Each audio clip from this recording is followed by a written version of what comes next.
নাহমাদুহু ওয়া নুসাল্লি আলা রাসূলিহিল কারীম, আম্মা বাদ। আরাফাত দিবসের রোজার ফজিলত জিলহজ মাসের ৯ তারিখ অর্থাৎ ইয়াউমুল আরাফা বা আরাফাতের রোজা অত্যন্ত ফজিলত। রাসূল সাল্লাল্লাহু আলাইহি ওয়াসাল্লাম এই রোজার ব্যাপারে সুসংবাদ দিয়েছেন।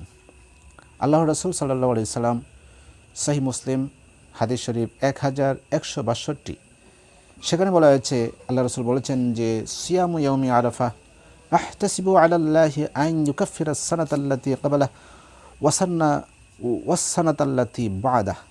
আল্লাহ রাসূল বলেন যে আরাফাতের দিবসের রোজার ফজিলত বলতে গিয়ে আল্লাহ রাসূল বলেন যে আল্লাহ রাসূল সাল্লাল্লাহু আলাইহি সাল্লাম বলেছেন যে আরাফাতের দিনের রোজার ব্যাপারে আল্লাহ রাসূল বলেন যে আরাফাতের দিনের রোজার ব্যাপারে আমি আল্লাহর কাছে এতটা আশা রাখি যে তিনি এর মাধ্যমে বিগত 1 বছর এবং আগামী 1 বছরের গুনাহ ক্ষমা করে দেবেন।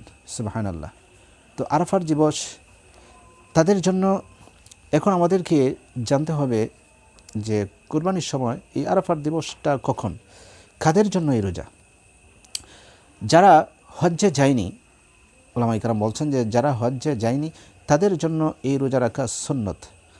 আর যারা আরাফার ময়দানে হজের ইহরামে আছেন তাদের জন্য রোজা না রেখে এই আরাফার দিনে দোয়ায়ে মশগুল থাকা তাদের জন্য উত্তম।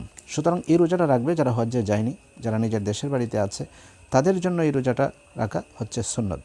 তো নিজের দেশের তো এই রোজাটা কখন রাখবে, কখন এই রোজা রাখাটা উত্তম হবে, যে নিজের এই রোজাটা তখন রাখতে হবে যে নিজের দেশের চাঁদের হিসেবে, অর্থাৎ 9 জিলহজ এই রোজা রাখতে হয়। তো অনেকেই মক্কায় আরাফাতের সাথে মিল রেখে এই রোজা রাখার কথা বলে থাকেন, কিন্তু সতর্কতা হলো যে যদি কেউ চায় যে আরাফাত দিবসের সাথে মিল রেখে রোজা রাখবো, অথবা কেউ যদি বলে যে প্রত্যেকের দেশের 9 জিলহজ এই রোজাটা রাখতে হয়, তো কেউ যদি মক্কার সাথে রাখতে চায় তাহলে সেই ক্ষেত্রে সমাধান হচ্ছে যে সে 8 তারিখে একটা রোজা রাখবে এবং 9 তারিখে একটা রোজা রাখবে। যদি 8 তারিখেও রাখা হয়, 9 তারিখেও রাখা হয়, তাহলে এই সন্দেহটা আর থাকবে না। সুতরাং এই দিবসের আরাফার দিনের রোজা অত্যন্ত ফজিলতপূর্ণ। এই রোজাগুলো মহান আল্লাহ যেন আমাদেরকে তৌফিক দান করেন আমরা রাখতে পারি এবং এই রোজা রাখার মাধ্যমে নেকি অর্জন করতে পারি, সেই তৌফিক দান করুন। আমিন।